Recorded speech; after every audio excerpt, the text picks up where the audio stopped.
So what I would encourage you to do is, if you don't do site reviews and get out, and it sounds like it might be more than I want a tent in the middle of a field where you may have obstructions, you may have issues with egress in and out of the site, that you may want to use these tools while you're talking to your client.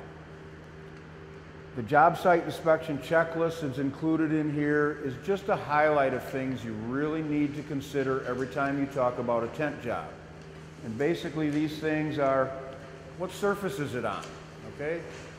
Is it on grass, is it on asphalt, is it on concrete? Those three things right there will make a difference in the tools that you send out, whether you're going to be drilling holes in concrete like this, whether you're going to put anchors in, whether you're going to use dead weights to hold the tent up. Is it asphalt? Do you need to repair the holes that you make, or will the client take care of that? Is it grass? How long has that grass been there? Is it fresh sod? Is it fresh dirt? Is it fresh fill? All of those things will make a difference when you load your trucks. What kind of overhead is to that facility? Is the electricity and so on overhead, or is it underground? Same with the telephone. Are there big trees, building overhangs? And underground, same thing. You have electrical, gas, telephone, all of this kind of stuff. The job profile, okay, is it a standard job? It's a 20 by 20 in the middle of a football field. Pretty standard, okay? You're not going to have too many problems there. Is it technically difficult? Is it a tent that's spanning over a swimming pool on top of a deck? You know, that type of thing. Do you have to set the tent up over trees? Okay? We've done that a number of times, and there are ways to do that, that you can put a tent up over a tree without damaging the tree or the tent. Are we attaching it to buildings, and so on and so forth? So these are good general checklists for things that you should talk about. I have included in here, in this packet of pages, it has the picture of the tent on the front of it that says Celina tent scoring and site survey handout. The first 2 pages of it is just a quick explanation of why you would want to do a site survey. Highlights of that, why you want to do it, safety, technical difficulty, equipment that you're going to need, how you're going to get in, how you're going to get out, that type of thing. It also provides a permanent record in your files of the job that you're doing.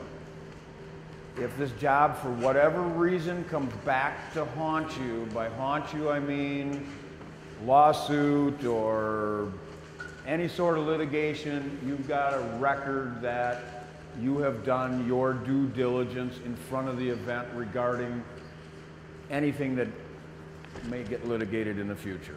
So that's the first 2 pages. You can read that at your leisure. What I'd really like to go through is the next 2 pages, which look like this. There's a site survey checklist. The one on your left is filled out for a fake job. The one on the right is just a blank that you can take home with you and copy and use if you like what we're doing here. On the back side of the blank one, you will find a drawing, and that drawing relates to the fake job that's on the first page there, okay? So if you go through the site survey checklist, basically what we're doing on the, I keep turning around here, the top left, this information here is specific to Wisconsin's underground locating. For us to file a locating request for utilities, we have to tell them what county, what municipality, what street, how far it is from the next intersection, which side of the street, where on the property, and how are we going to mark the tent location. So we automatically get that information from our clients so that we can pass that on to the underground locating services so that they can find the property, clear us to work there, and so on. So that's specific to Wisconsin. I'm not familiar with any other states as far as what information they require, so you may have to alter that.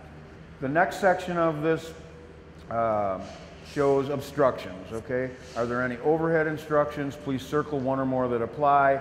We've put in the standard obstructions that you're gonna run into: electrical lines, telephone lines, trees, branches, or all clear, none. Other, if there is something, I don't think we've ever used the other because I can't think of any other overhead obstructions that we've ever had. So, second box down then is underground. Again, we do the same thing. If the customer knows there's something there, we ask them. A lot of people know, hey, we don't have any telephone poles in our neighborhood. Everything comes in underground. So we'll just circle off that we know it's all underground. That way our guys are aware of it, that they got to be aware of looking for underground utilities. On the right-hand side of it is some of the information about the job. In this particular case, the client name was Game Day Sports Marketing. We put in the event date of June 3rd. We're going to set it up on June 2nd. We're going to take it down on June 4th. The event, circle one or more that apply. Obviously, we didn't get that circled, but what is it? Is it formal, casual, corporate, wedding, tent sale, party, festival, so on? Oh, I'm sorry, here it is. Other describe, okay? It's a corporate hospitality and VIP tent for the races. For some reason in our industry, I see an awful lot of people that put this little disclaimer box on their contract that says, it's the tent renter's responsibility to locate underground utilities. Absolutely wrong.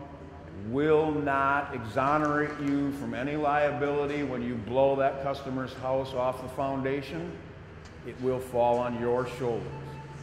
Every state in this country has a law written regarding underground locating. And basically what that law says is it is he who disturbs the soil, it is his responsibility to locate the utilities.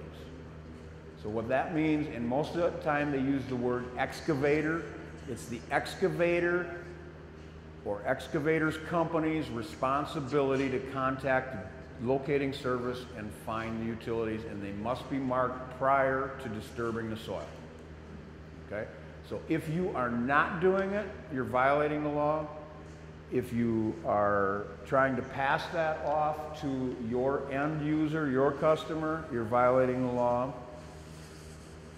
The fines are not too exorbitant, but I'll tell you what, if you're a small company and you're working out of your garage and you got your home mortgage to finance the tents that you have, you're going to lose it all. If you hit a fiber optic cable, you will be indentured to that company for the rest of your life, because the downtime on a fiber optic cable amounts to about $250,000 per minute that fiber optic cable is down. Okay, so it is extremely important.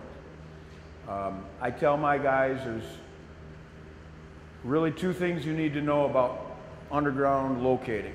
One, if you see a yellow mark on the ground and you hit what's under that yellow mark, you're going to have about 15 minutes of fame and glory on television, because it's going to be pretty exciting when it lights on fire, it blows the house up, or whatever. The yellow marks gas lines. The second one is a red mark. If you hit what's under a red mark, you're not going to see anything for the rest of your life, because you're going to be underground. You're going to be dead. Okay? So you're either going to have a blaze of glory and 15 minutes of fame, or you're going to go out in a blaze of glory, one or the other. So you need to stay away from those two marks. I'm getting off track here, but I'm very adamant about, I'm glad you asked that, because I'm very adamant about Digger's Hotline utility locating. We do it, honestly, I would say 95% of the time. There are times, and here's a problem with the Digger's Hotline thing. For example, a day like today. It's raining. Let's say today is Friday, and we got this kind of weather.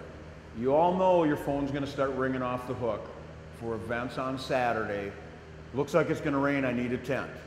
The problem is you need 72 hours notice for the underground locating guys to come out and locate. Yeah, it's business hours. So that doesn't include Saturday, doesn't include Sunday, doesn't include holidays. So we're Friday morning and they want you to install on Saturday. Now you have a decision to make. Roll that dice that you're not going to hit anything. You're going to put your employees in peril. You're going to put your business on the line. For a $195 rental, is it worth it? You know that if you say no, he's going to say yes. So you're going to lose a job. You got to balance that. I can't tell you what to do there. So anyway, you have a decision to make there. We do 95% of the time, and I'll be honest with you, there are times where I'll bypass that Friday afternoon thing, and we'll go do it on Saturday without an underground locate. I don't do it very often. I'm very picky about where I do it, and I'll do it only in areas that I know intimately that there are no utilities. The other part of the 5% are repeat jobs where the tents are going in the same place that they've always been year after year after year. But I will caution you on that. We've had some surprises there. Last year, I was here. Last year, what we're standing under wasn't here. So if, let's assume this was the job and they said, I want it in the same place it was last year, there's new construction here. How do I know that they didn't add a utility line to feed this? So we still, even if it's an annual event, we try to call it in. In Wisconsin, you can recall a ticket so that you don't have to go through all of this number. You can give them the ticket from last year and they'll just bring that information forward in their computer system. Makes it very, very easy. But I would encourage you, if you don't do it, start doing it, and start doing it on a very religious basis. One other tidbit that you ought to file away: if you're ever going on to a job site and you have to put a tent up where there is an underground sprinkler system, please remind the customer to turn the auto timer off. Okay? We've had this happen in the past where sprinklers came on and washed the inside of my tent for me. Okay, so make sure you remind them to turn the auto timer off. All right. Continuing on with our site survey thing, the drawing then, if you'll notice, the verbiage underneath the drawing says, with this drawing, which was generated in a CAD program from the information taken from the site survey sheet, which we went through, and a hand-drawn sketch by the guy that went out and did the site review, the installer should be able to install the tents exactly where it goes. We try as much as we can to provide this type of a drawing with the jobs that we go out on. The best compliments that I ever get are from my installers. We did a brand new job up in Green Bay this year that Adam did called Bayfest, and Adam came back to me and he said it was unbelievable. He says your drawing was within an inch or two of where the tent actually ended up. And that made his life so much easier because he could just go out, and I had positions and from so many feet from this curb and so many feet from this manhole cover and so on and so forth, and he was able to just blow in, blow out, and get the job done. So we tried to provide this. Doesn't necessarily need to be done on a CAD program. It can be done on graph paper. It can be done on the back of a cocktail napkin. It can be anything. Just references as far as where these tents have to go. So the site survey thing can be done two ways. It can be a physical visit. It may require a physical visit. It nowadays can be done with the aid of a computer and a telephone and interaction with your client. It still may need a follow-up, but I guess I would encourage to start incorporating some sort of a site survey before you go to a job into your operation.